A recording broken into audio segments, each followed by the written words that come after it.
Good morning and welcome to this week's worship on Wednesday, coming to you from the Food Pantry on Wren Street. I wanted to begin this morning by sharing with you a scripture that's become very important to those of us who volunteer at the pantry and really helped lead us to the new name that we've given our food pantry. So from now on, the First United Methodist Food Pantry is being known as a Shared Blessing Food Pantry. So this scripture comes from 2 Corinthians chapter 9, verses 8 through 11. And God is able to make every blessing of yours overflow for you, so that in every situation you will always have all you need for any good work. As it is written, He scatters everywhere and gives to the poor. His righteousness lasts forever.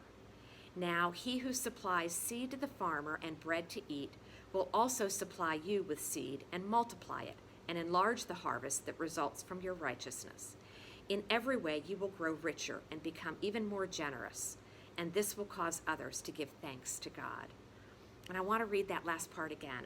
He who supplies seed to the farmer and bread to eat will also supply you with seed and multiply it and enlarge the harvest, enlarge the blessing that results from your righteousness. That's where we took our name for the pantry, A Shared Blessing. So when I was asked to share with you this week about the pantry, I started assembling numbers. I was going to tell you about how many cans of food we collect, how many pounds of food we distribute every week, how many clients come every week or every month, and how many volunteers it takes to prepare our distribution every week. But I decided to set those numbers aside and instead tell you about a couple of the friends that we've made that have become dear to us here at the pantry, and they really help explain why we chose the name A Shared Blessing. So the first person I'll tell you about is Stephen. Stephen has been coming to the food pantry for years, and when we were in our old location, he used to ride on a motorized scooter with a wagon behind it to come pick up his food. And then, as now, when he drives in his old red van, he was always the first one. And all last year during COVID, he would be the first one out front, and he would come inside while we were preparing the boxes for distribution. And always just so cheerful and so happy to see us. And we would say, Stephen, how are you doing today?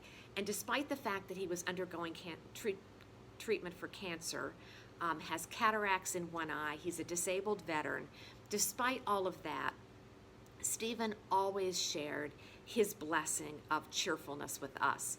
He would always say something like, well, it's one more day above ground. It's going to be a great day.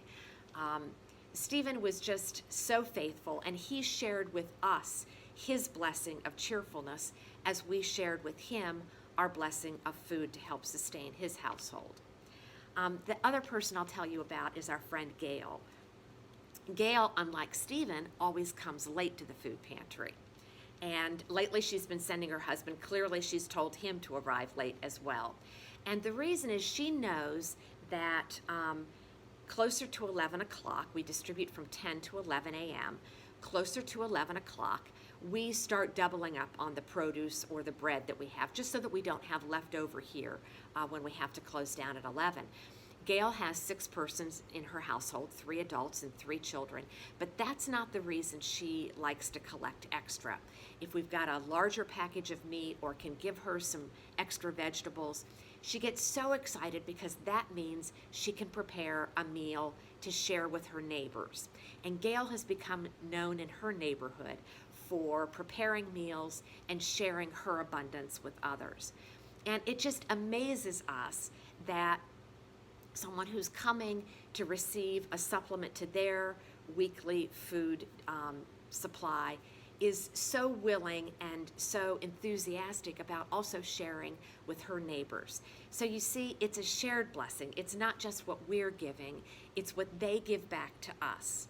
And so I want to encourage you, if you have any interest at all in volunteering for the pantry, please come share the blessing. Whether you help prepare the bags for distribution of canned goods, or you're here on a Thursday and helping to gather together our produce, or whether you drive to Harris Teeter to pick up bread once a week, whatever the task, I guarantee you that you will be blessed by participating in this ministry of outreach to our local community. So thanks for joining me for this Worship on Wednesday. Have a great week.